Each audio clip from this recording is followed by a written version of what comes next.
The Ants and the Lion, a story for human resource managers.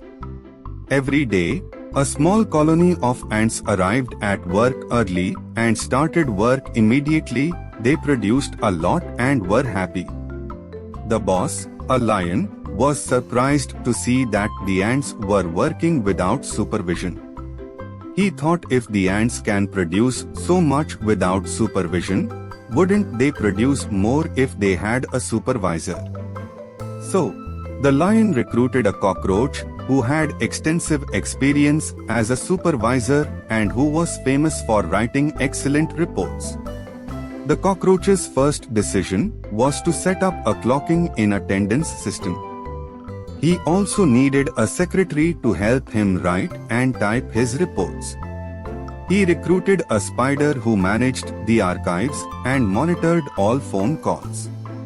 The lion was delighted with the cockroach's report and asked him to produce graphs to describe production rates and analyze trends so that he could use them for presentations at board meetings. So the cockroach had to buy a new computer and a laser printer and recruit a fly to manage the department. The ants, who had been once so productive and relaxed, hated this new plethora of paperworks and meetings which used up most of their time. The lion came to the conclusion that it was high time to nominate a person in charge of the department where the ants worked. The position was given to the cicada, whose first decision was to buy a carpet and an ergonomic chair for his office.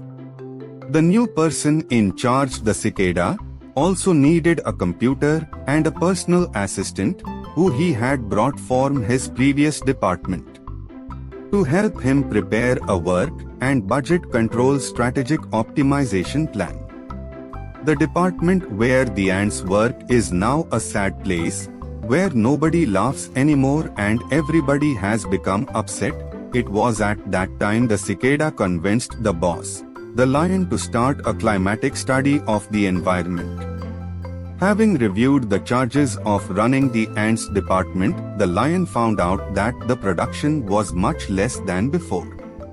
So, he recruited the owl, a prestigious and renowned consultant, to carry out an audit and suggest solutions. The owl spent 3 months in the department and came out with an enormous report in several volumes that concluded that the department is overstaffed. Guess who the lion fired first? The ants, of course, because they showed lack of motivation and had a negative attitude. We can learn a lot from this fictional story. Guess what? And please share your learning to enlighten others.